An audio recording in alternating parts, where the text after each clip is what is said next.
अस्सलाम वालेकुम नाज़रीन, आज के इस एपिसोड में हम मोहम्मद रिजवान और पीसीबी के दरमियान ताल्लुकात खराब होने जा रहे हैं, उसके हवाले से गुफ्तगू करेंगे। इसके साथ साथ प्लेयर्स के सेंट्रल कॉन्ट्रैक्ट्स के हवाले से बड़ी खबर आ रही है। कौन कौन से खिलाड़ी ए कैटेगरी में शामिल किए गए हैं पीसीबी की जानिब से और कौन कौन से खिलाड़ी बी में हैं। इसके साथ साथ कौन कौन से खिलाड़ी सी कैटेगरी में शामिल किए गए हैं पीसीबी की जानिब से। इसके अलावा कौन कौन से खिलाड़ी डी कैटेगरी में रखे गए हैं पीसीबी की जानिब से। 30 खिलाड़ी हैं, उनके नाम आप लोगों के साथ शेयर करते हैं। इसके साथ साथ उनकी कैटेगरीज भी आप लोगों को बताते हैं कि कौन कौन सी कैटेगरी में है। इसके साथ साथ पीएसएल के हवाले से बहुत बड़ी खबर आ रही है, वो आप लोगों के साथ शेयर करते हैं। और इसके अलावा एक बहुत ही बड़ी खबर आ रही है इंडिया और आईसीसी के मिलाप के हवाले से कि वो मिले हुए होते हैं और उन पर किस वजह से कभी स्लो ओवर रेट का जुर्माना नहीं हुआ है। इसके अलावा एक बहुत बड़ी खबर ये आ रही है कि सिकंदर रजा टी20 लीग को छोड़ने जा रहे हैं, उनकी जगह पर आजम खान दिखाई देंगे हमें टी20 लीग 2025 में। बात का आगाज करते हैं नंबर 1 खबर के साथ जो हमारे पास आ रही है, वो ये है कि अली तरीन ने एक फार्मूला बताया है जिससे पीएसएल को फायदा हो सकता है, फ्रेंचाइजेज को फायदा हो सकता है। अली तरीन के बताए हुए फार्मूले से पीएसएल फ्रेंचाइजेज को फायदा हो सकता है। अभी पीसीबी ने कोई ऐसी बात नहीं बताई कि नई टीमों के साथ क्या वैल्यूएशन होने जा रही है। अली तरीन ने एक और हैरानकुन बात बताई है कि उनकी टीम मुल्तान सुल्तान पर शुरू से लेकर अब तक 7 अरब का खर्चा हो चुका है पाकिस्तानी रुपीस का, लेकिन उनकी कमाई सिर्फ 1.5 अरब रुपया हुई है। वो कहते हैं कि वो सिर्फ क्रिकेट को सपोर्ट करते हैं, क्रिकेट को आगे लाना चाहते हैं, उनका प्यार क्रिकेट के लिए है, इसीलिए वो इस नुकसान को बर्दाश्त कर रहे हैं। और मैं भी अगर कारोबारी हिसाब से देखूं तो मैं भी नहीं चाहता कि मुल्तान सुल्तान मेरे साथ हो, लेकिन मेरा प्यार है क्रिकेट के लिए कि मैं उसे अपने साथ रखता हूं और उसे हर साल अपने लिए खरीदता हूं। लेकिन तमाम फ्रेंचाइजेस को नुकसान नहीं होता। अगर ऐसा होता तो आज तक पीएसएल नहीं हो रहा होता।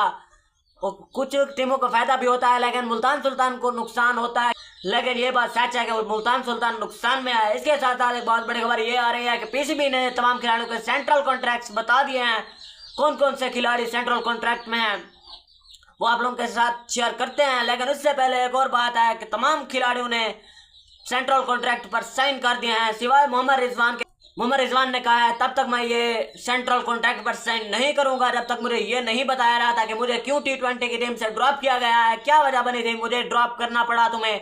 मेरी तो परफॉर्मेंस भी अच्छी भली थी, मैं बेहतरीन तरीके से परफॉर्म कर रहा था, तो मुझे क्यों निकाला गया था। इस वजह से मोहम्मद रिजवान ने जवाब मांग लिया है पीसीबी से कि क्यों निकाला गया उसे टी20 से। पूरी दुनिया जानती है कि वो टी20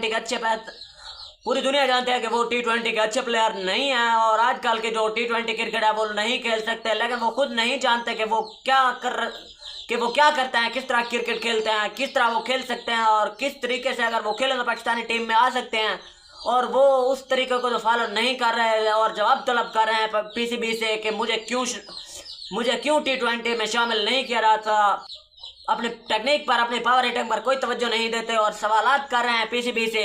तो पीसीबी ज्यादा देर नहीं टिकेगा इसके सामने। पीसीबी कहेगा चलो तुम्हें जाना है तो जाओ, हमें नहीं चाहिए तुझ जैसा खिलाड़ी, हमें तुम्हारी जरूरत नहीं है, क्योंकि इससे पहले बहुत बड़े बड़े स्टार्स आ चुके हैं जिन्हें पीसीबी ने साइड लाइन कर दिया है। अब्दुल रज़ाक को, बहुत बड़ा ऑलराउंडर था पाकिस्तान की क्रिकेट हिस्ट्री का, उसे भी एक तरफ फेंक दिया था पीसीबी ने।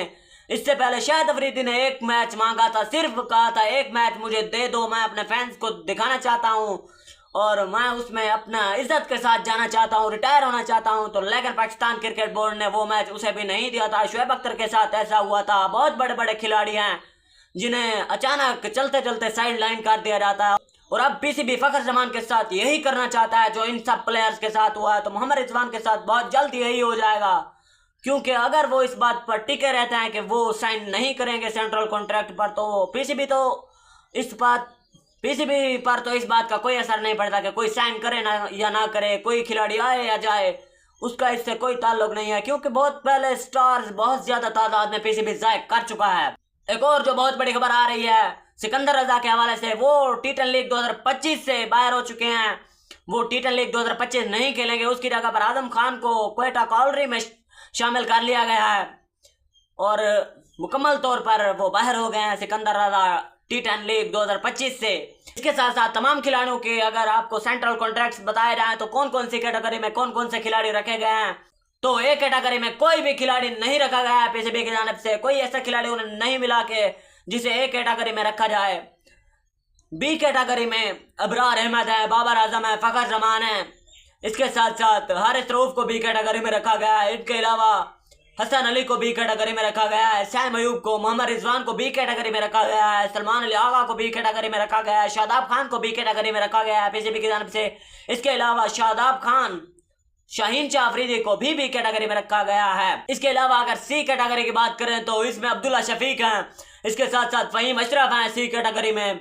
इनके अलावा हसन नवाज हैं, मोहम्मद हारिस हैं, मोहम्मद नवाज हैं, नसीम शाह हैं, नौमान अली हैं, साहबजादा फरहान हैं, साजिद खान हैं, सऊद शकील हैं सी कैटेगरी में शामिल। इनके अलावा अगर डी कैटेगरी की बात की जाए तो उसमें अहमद दानियाल हैं, हुसैन तलत हैं, खुरम शहजाद हैं, खुशदल शाह हैं, मोहम्मद अब्बास हैं, अब्बास अफरीदी हैं, वसीम जूनियर हैं, सलमान मिर्जा हैं, शान मसूद हैं पाकिस्तानी टीम के टेस्ट टीम के कप्तान। इनके अलावा सुफियान मुकीम को भी डी कैटेगरी में रखा गया है। हैरानकुन बात यह है कि इन 30 खिलाड़ियों में आकिब जावेद का नाम शामिल नहीं है, जिन्होंने बेहतरीन बॉलिंग की थी, न्यूजीलैंड में जाकर बेहतरीन तरीके से एग्जीक्यूट किया था, बेहतरीन बॉलिंग की गई थी, इकोनॉमिकल बॉलिंग की गई, बेहतरीन बॉलिंग की गई थी आकिब जावेद की जानिब से। तो आकिब जावेद जो पाकिस्तानी टीम के सिलेक्टर हैं, उन्होंने कहा था हम तुम्हारा जंप छोटा करवाएंगे, बहुत बड़ा जंप लगाते हो तुम। तो ऐसा जंप छोटा कराया कि आज तक वो पाकिस्तानी टीम में वापस नहीं आ सके हैं। सलमान मिर्जा को तो जगह मिल गई सेंट्रल कॉन्ट्रैक्ट में। पाकिस्तानी टीम में सिर्फ 6 या 8 मैच खेले हैं डोमेस्टिक के। सलमान मिर्जा ने बहुत अरसे से परफॉर्म करने वाले आकिब जावेद को ना ही सेंट्रल कॉन्ट्रैक्ट में जगह मिली और ना ही पाकिस्तानी टीम में। तो अभी तक इन 30 खिलाड़ियों में से 29 खिलाड़ियों ने सेंट्रल कॉन्ट्रैक्ट पर साइन कर दिए हैं और मोहम्मद रिजवान इकलौते खिलाड़ी हैं जिसने सेंट्रल कॉन्ट्रैक्ट पर साइन नहीं किए हैं। अगर आपका किसी हवाले से कोई सवाल हो तो आप कमेंट सेक्शन में पूछ सकते हैं, आपके हर सवाल का जवाब दिया जाएगा। आज के लिए इतना ही, मुझे दीजिए इजाजत, अल्लाह हाफिज।